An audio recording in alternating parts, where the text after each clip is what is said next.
2। अब इसमें सबसे पहले ये वेग समय ग्राफ है।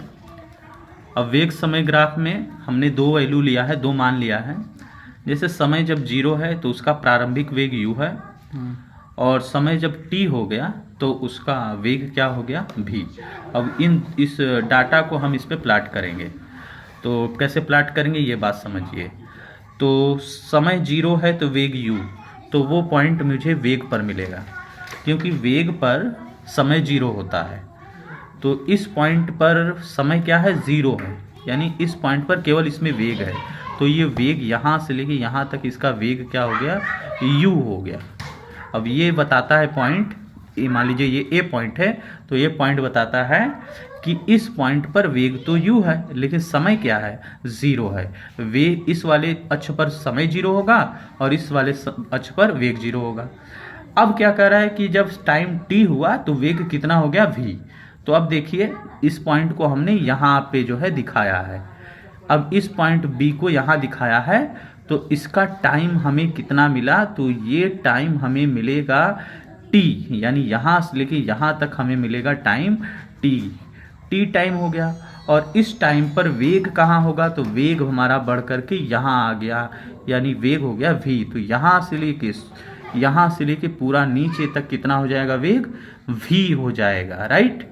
ओके तो हमारा जो है ऑब्जेक्ट कहाँ से कहाँ गया, वस्तु हमारा गया ए से लेकर के बी पे पहुंच गया, राइट। अब ये वेग समय ग्राफ खींच गया। अब इस वेग समय ग्राफ द्वारा हम गति के समीकरण का निगमन करेंगे। सपोज करो गति का प्रथम समीकरण हमें लिखना है। तो गति का प्रथम समीकरण होता है v बराबर u प्लस ए टी। अब v बराबर u प्लस ए टी कैसे आएगा ये बात समझो। तो ये चूंकि ये ग्राफ वेग और समय के बीच का है, तो वेग और समय के बीच का ग्राफ है, इसीलिए इस रेखा का जो a से b गया है, इस रेखा का जो ढलान होगा वो त्वरण को प्रदर्शित करेगा। यहाँ मैं लिख देता हूँ vt ग्राफ, यानी वेलोसिटी टाइम ग्राफ। vt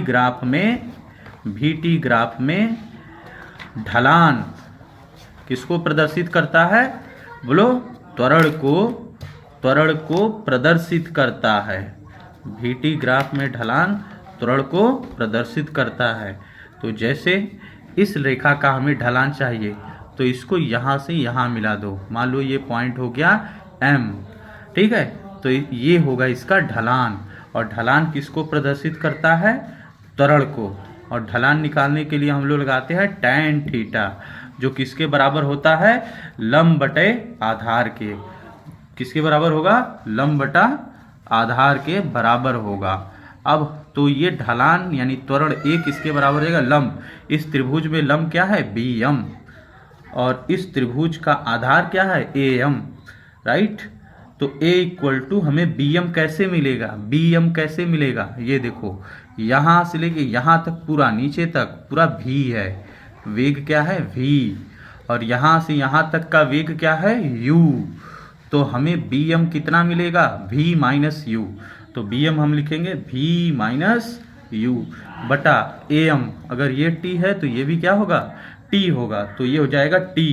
अब अगर इसका हम तिर्यक गुणा करें तो हमें क्या मिलेगा, AT equal to v minus u, और u इधर आया तो v equal to u plus AT। ये गति का क्या हो गया, प्रथम समीकरण हो गया। लिखा गति के द्वितीय समीकरण का निगमन। तो गति का द्वितीय समीकरण क्या होता है, s equal to ut plus half AT square. तो आइए इसका हम लोग निगमन करते हैं। तो ये फिगर देखिए, फिगर में हमारी जो मुख्य लाइन है, मुख्य रेखा है, वो A से B है। ये ग्राफ वेग और समय के बीच का है। तो आप ये याद रखिए कि जो भी रेखा AB है, मुख्य रेखा, ये x अक्ष के साथ जो भी क्षेत्रफल घेरेगा वह क्षेत्रफल दूरी को प्रदर्शित करेगा। तो AB रेखा x अक्ष के साथ कितना क्षेत्रफल घेर रही है, एक तो ये त्रिभुज बना रही है और एक आयत बना रही है। यानी हमें इसका त्रिभुज का क्षेत्रफल प्लस आयत का क्षेत्रफल जोड़ना है, और इन क्षेत्रफलों को जोड़ करके हम किसको लिखेंगे, दूरी के रूप में लिखेंगे। कहेंगे कि ये दूरी है, क्योंकि वेग समय ग्राफ में x अक्ष के साथ घिरा क्षेत्रफल दूरी को प्रदर्शित करता है। तो पहले यहाँ लिख लीजिए, वेलोसिटी टाइम ग्राफ में, वेग समय ग्राफ में x अक्ष के साथ घिरा क्षेत्रफल दूरी को प्रदर्शित करता है। आइए क्षेत्रफल निकाल के देखते हैं कि इसका क्षेत्रफल क्या होगा। तो सबसे पहले इस ग्राफ को देखिए, इस ग्राफ में त्रिभुज है, तो इस त्रिभुज का नाम है ABM, और प्लस एक आयत है जिसका नाम है OAM, और यहाँ D मैंने लिख दिया। तो क्या होगा, दूरी S बराबर त्रिभुज ABM का क्षेत्रफल प्लस आयत OAMD का क्षेत्रफल, राइट। तो त्रिभुज का क्षेत्रफल क्या होता है, त्रिभुज का क्षेत्रफल हो जाएगा 1/2 गुणे आधार गुणे ऊंचाई, और आयत का क्षेत्रफल होगा लंबाई गुणे चौड़ाई। इस तरीके से हो जाएगा ये 1/2। अब इसका आधार क्या है, देखिए यहाँ पर इस त्रिभुज का आधार क्या है, AM, जो किसके बराबर है, T, और ऊंचाई कितनी है, BM, जो किसके बराबर है, कितने के बराबर होगा, V में से U घटा दीजिए, ये होगा V माइनस U, ये वाली ऊंचाई होगी V माइनस U। तो आधार हो गया T और ऊंचाई हो गई V माइनस U, प्लस इसमें देखिए ये आयत है, तो इस आयत की लंबाई क्या होगी, ये OD यानी T, और ये चौड़ाई क्या होगी, OA यानी U। तो ये हो गया लंबाई T गुणे U यानी UT। तो इस तरह से हमें मिला S equal to 1/2 into T into क्या मिला, V माइनस U। अब ये V माइनस U किसके बराबर होगा, तो पहले समीकरण में देखिए ये जो V माइनस U है वो AT के बराबर है, तो इस V माइनस U के जगह क्या लिख देंगे, AT लिख देंगे प्लस UT। तो इस तरीके से AT का गुणा जब T में होगा तो क्या आएगा, AT स्क्वायर। तो इस तरह से मिलेगा हमें S इक्वल टू UT है ये, तो UT लिख दीजिए प्लस हाफ AT का गुणा जब T में करेंगे तो ये होगा AT स्क्वायर। तो यानी S equal to UT plus half AT square. ये गति का दूसरा समीकरण हो गया। गति के तृतीय समीकरण का निगमन। तो सबसे पहले यहाँ देखिए आप, तृतीय समीकरण क्या होता है, तृतीय समीकरण होता है V square equal to U square plus 2AS। अब ये कैसे आया, ये बात समझिए। अभी हमने बताया कि वेग समय ग्राफ में जो क्षेत्रफल होता है, वेग समय ग्राफ में क्षेत्रफल दूरी को प्रदर्शित करता है। तो आइए हम देखते हैं कि क्या हम इस क्षेत्रफल से तृतीय समीकरण निकाल पाएंगे। तो देखिए ये मैंने बताया था कि त्रिभुज प्लस आयत का क्षेत्रफल जोड़ोगे तो भी दूरी निकल आएगी। इस फिगर को देखने पे आपको क्या लग रहा है कि ये कैसा पूरा फिगर कैसा है, तो ये पूरा फिगर है समलंब के आकार का। समलंब के आकार का क्यों है, क्योंकि इसमें ये भुजा इस भुजा के क्या है, समानांतर है। OA वाली जो भुजा है BD वाली भुजा के समांतर है, जबकि AB वाली भुजा OD वाली भुजा के असमांतर है, इसलिए यह एक समलंब चतुर्भुज है। समलंब चतुर्भुज में ये भुजाएं समांतर होती हैं और ये भुजाएं असमांतर होती हैं।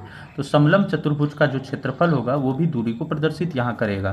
तो दूरी जो यस होगी वो किसके बराबर होगी, समलंब चतुर्भुज के क्षेत्रफल के, समलंब चतुर्भुज का क्षेत्रफल, राइट।